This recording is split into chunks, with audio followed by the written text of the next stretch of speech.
Something big is about to go down in Verdansk. Look at this. The game updated a couple days ago. And now there is a lightning storm in the sky and a giant cargo ship. And if we look on the side of it, it says Vodianoi. Now, if you remember the trailer from a couple days ago for Season 2, it showed this ship coming towards the land. And some players have received mysterious radio messages where their screen goes like all staticky and blurry for a second. And then you can hear a Russian transmission come in. And it's from the captain of that ship. And I've got this clip here that someone posted on Twitter, a guy called CT420691. I'll just quickly play it for you now. Будьте осторожны. На борту биологическая опасность. Мы приняли меры сдерживания, но было слишком поздно. Я никогда не видел ничего подобного. Да поможет нам Бог. So that's the captain on that ship over there. And he says, "Hi, this is the captain. There is a biological danger on board. It was being held in a container and now we're all in danger. I've never seen anything like this. Please help us." And then there's some screams. So what does it mean? Something is about to go down in Verdansk. And the season starts on the 24th or the 25th. So only a few days to wait really. But whatever's in that, it will have massive consequences for the game. I just love how cool it looks, man. Like, that thunderstorm is awesome. It keeps getting closer and closer as well. It wasn't that close when I came and looked yesterday. You can't really see anyone moving on it or anything like that. And what do you guys think is on there? Some people have speculated that it could be zombies with how hard Cold War has been pushing the zombie stuff and that new outbreak mode. Biological danger, that sounds a bit zombies too. But they do keep talking about the beginning of the end in their trailers. So this could be the catalyst that makes a new map for Warzone. How cool would that be? I know there's some rumors that there's a new map coming on the anniversary, which is in March. So it could be then. We just don't know. But I think it's awesome that they're doing this story building like this. It's getting closer and closer every day. Let me know what you think down in the comments below. What do you think is going to happen here? I reckon there'll be a cinematic maybe next week where that thing crashes into the ground over by, where does it look like it looks like it's aiming at prison, doesn't it? If you look at the trajectory of it and in the trailer, looks like it's headed right for prison. So it could be a live event where it crashes into the shore, breaks the prison down, or maybe just a cinematic, an update, and then boom, the map has changed. I don't know if they can do live events on this engine like Fortnite can, but fingers crossed, man. That'd be awesome for all the player base to be involved at once. But imagine if it's zombies on that, or something worse. What could it be? I don't know. Let me know down in the comments below what you think. Anyway, moving on. I wanted to show you some highlights of a duos match that I played with my friend Andy. I was using the FFAR and the DMR. Kind of wanted to see if the DMR was still any good. You can still spam it really fast like that. The damage has definitely taken a drop off. Medium range though. Awesome gun still. It's just you have to work a bit harder for those shots, but the FFAR is insane. Maybe it's a bit too good at the moment. I foresee some kind of nerf in the near future. I don't know if that'll be coming with the patch next week when they change the map or whatever, put those new points of interest in that they mentioned.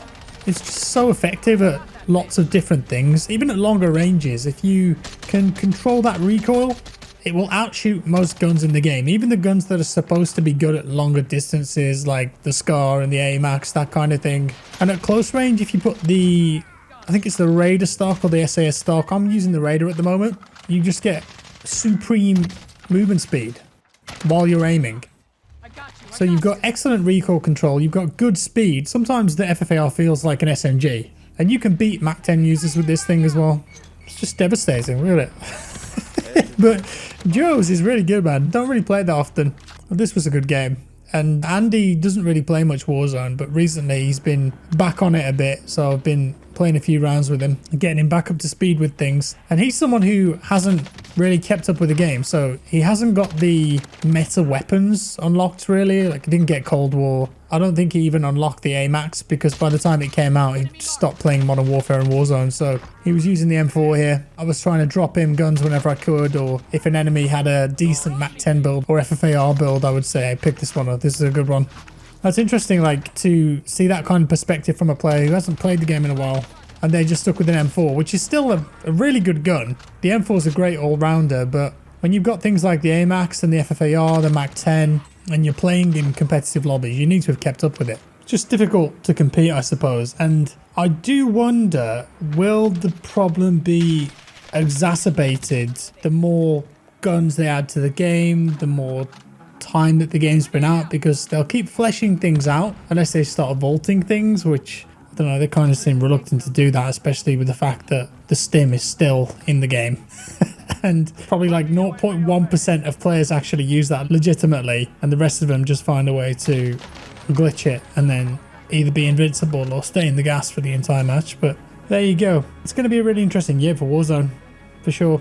A big map change though would be really good right now. I still really enjoy this map though. I think the level design is pretty good. There's only a few areas now where I'm like, okay, well, you could do with a rappel here or a ladder there, but it's just one or two places. And for how many hours I've played this game, I'm still not bored of the map. I think they've done a cracking job with it in that respect, but new POIs are definitely welcomed. A new map completely, maybe, but I don't want them to go down the PUBG route where you can pick between two big maps. I'd rather that they just kept it as one map, so they either just put Verdansk to the side if they introduce a new map, or refresh it, whatever. I don't want to have two big maps as an option, because I think that would just divide the player base and increase the matchmaking times, all that bad stuff. PUBG had a really bad time with that kind of thing, but I reckon they'll just always keep it to one big map and then just have those LTM limited time modes for smaller maps like Rebirth on the side, and I'm cool with that. Now, coming to the end of the match here, I don't know how we just survived that engagement on the roof. Just some lucky timing with the self-reses. And we were moving over to Super. Still 19 people left. I don't know how I got away with that one. And that dude only had a Milano and a pistol. Maybe just heard me a bit too late. And we were trying to push this building because we wanted to take control of it for the next zone. And there was a squad in the top and bottom of it. And it's such an annoying building to push, especially if you've got good players in here. They set up a claymore at the top of the stairs. We took out the one downstairs, just chilled in here for a bit, and then we were getting pushed by a different squad outside.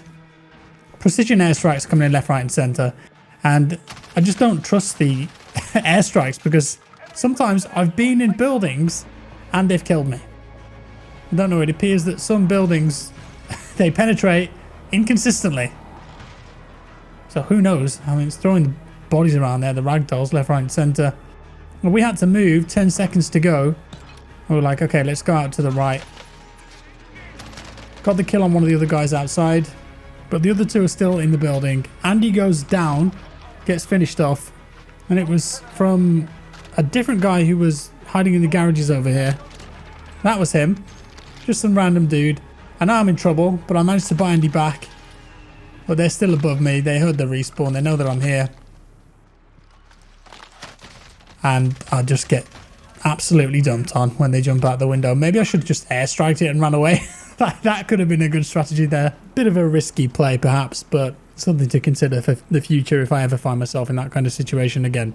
But with that said, that's all for today, folks. Once again, I'm asking you, what do you think is going to happen with that boat that's off the coast of Verdansk right now? What's inside it? What will happen? Put your guesses down in the comments below. And as always, a massive thank you to all these people using my supporter creator code in the COD store. If you use my code JackFrags in all caps in the store and you buy anything, I'll get a bit of kickback from that. And also with the new season coming up, do consider using it if you get the battle pass or any new skins, guns, that kind of stuff. Just a great way to help support me if you'd like to do that.